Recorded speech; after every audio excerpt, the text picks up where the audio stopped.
I didn't expect much from that Tuesday morning. The sky was grey, my coffee was bitter, and the only thing I was bracing for was the bi-weekly team meeting that felt more like a slow, public execution than a corporate touchpoint.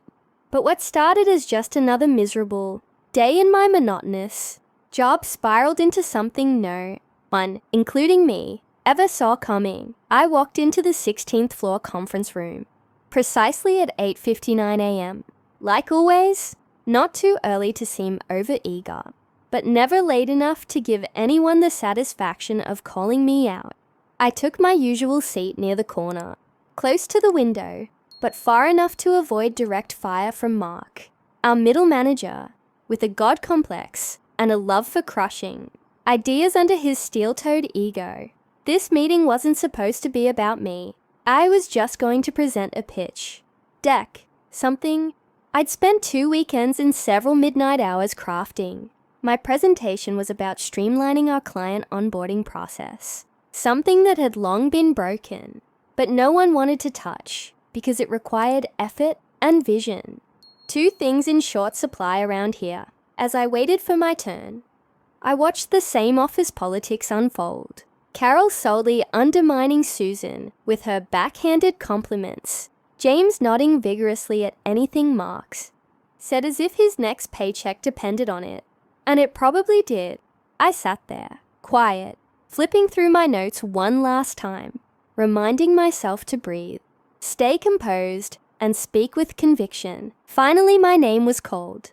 "All right, let's hear from Ayan," Mark said, not even bothering to look at me, just flipping to the next slide on the projector, like I was another item on his to-do list. I stood up, cleared my throat, clicked the remote, and I began. I walked them through every flaw in the onboarding system, disjointed email threads, delayed follow-ups, overlapping responsibilities, and then I showed them the data, how our churn rate correlated with onboarding delays, how much money we were losing each quarter, because new clients felt neglected. Before we even completed their intake, I even added a prototype of a centralized dashboard.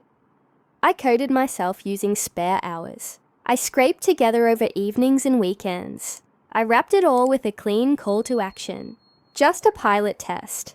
2 weeks, low risk, high return, silence. For 1 second, just one glorious second, I thought I had them. I thought the blank stares were a sign of silent admiration, the kind of pause that precedes applause. And then Mark laughed. Actually laughed. A full-body, smug, condescending laugh that echoed off the glass walls of that over-air-conditioned room. He looked at me like I had just proposed we switched to smoke signals for communication. "Wow, that's ambitious," he said, dragging the word like it had personally offended him. "Did you build this in Canva? Or was this a college project you dusted off for fun?"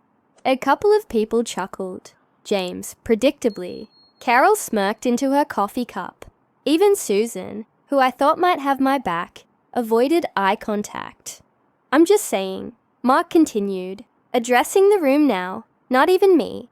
"This kind of blue sky thinking is adorable, but let's be realistic. We don't have the resources to entertain these tech dreams. Besides, the current process works."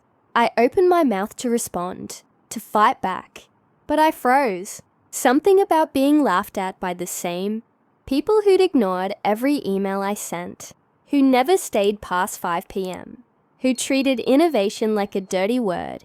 It cracked something inside me. I looked around the room, at people more concerned with their image than the company's success, and I realized I didn't want to be in that room anymore. So I closed my laptop, calmly, deliberately. I gathered my notes, slid them into my folder, and said, "Thank you for your time." Then I walked out. No theatrics, no slamming doors. Just me, walking away from everything I thought I needed. The job title, the steady paycheck, the illusion of climbing a corporate ladder that led to nowhere. I made it halfway down the hallway when I heard it. "Ayan, wait!" I turned around and there he was, CEO Daniel Crest himself, jogging toward me. Now let me clarify. Daniel never attended our meetings, ever. His time was reserved for high-level strategy sessions, investor calls, and media appearances, the kind of man you only ever saw in professionally filtered company emails or on stage during the annual town hall. But there he was, in the flesh, in a hoodie and jeans, not a suit, holding a phone in one hand and waving with the other. I saw your presentation. I blinked, confused. You? What? I was watching from my office. We route all team meetings through the internal stream. It's usually background noise, but your voice caught my attention. I didn't say anything. I was still processing. I want to talk, he said, motioning toward the corner office. You've got something, and we need it. That was the beginning of the storm. We talked for nearly 2 hours. He'd seen the potential in my idea, the data, the logic, the prototype. He asked tough questions, and I answered them all. He grilled me on scalability, timelines, system compatibility, and ROI. And then he did something no one in that building had ever done before. He said, "Let's do it." I was stunned. He offered me full project ownership, a dedicated cross-functional team, and a direct reporting line to him. "We'll call it a skunkworks division," he grinned. "Low profile for now. You lead it. Full autonomy. Build it like it's your company." I couldn't believe it. Just an hour ago, I was the joke of the room. Now I was getting handed the reins of a pilot that could change the entire company infrastructure. But it wasn't all smooth. Word spread fast. Mark tried to claw back relevance by positioning himself as the one who had challenged the idea constructively to stress test its viability. He even requested to advise my team. That request was denied. James avoided me like I had the plague. Carol started tagging me in LinkedIn posts. She wrote about celebrating innovation from within. Susan, she apologized in private. I accepted, but I never forgot the way she stayed silent. My team grew to 6 in a week and 15 by the end of the month. We operated from an unused wing of the building, one that hadn't seen light since the last reorg. I painted the walls myself with a few volunteers. We built desks from IKEA and wrote our roadmaps on giant whiteboards that took up entire walls. And we delivered. The pilot slashed onboarding times by 41%. Client satisfaction scores spiked. Retention improved.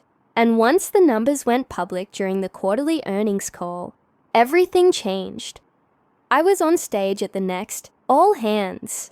Me, the guy who walked out of a meeting mid-sentence. The guy they laughed at. Daniel introduced me personally. "This is what listening to your people looks like," he said, handing me the mic. "And this is why we hire smart, relentless minds, and then get out of their way." The same people who snickered now applauded. Mark clapped with forced enthusiasm, his smile tight and eyes darting around the room. I didn't need his approval. I had already won. 6 months later, I was promoted to head of innovation. Not a vanity title, a real one. Budget, staff, mandate, the works. I launched 2 more internal initiatives. Both showed measurable success. A year later, Daniel brought me into his office again. "We're expanding," he said. "We're opening an R&D satellite office. I want you to lead it." I accepted. Looking back, I don't regret walking out of that room. If anything, I regret staying in it for so long. That day, I learned something they don't teach in business, school or leadership seminars. Sometimes, you have to be willing to walk away from the table to remind people you bring value to it. And sometimes, when you walk out, someone powerful follows. Not because you begged for it, but because they recognize what they're about to lose. Now, years later, I mentor others who feel unheard. I tell them the truth. Your voice is only as powerful as the room you're willing to speak it in. And if that room laughs, maybe it's time to build a new one, or walk until you find someone who listens. Because sometimes the real offer, the life-changing one, doesn't come when you ask for it.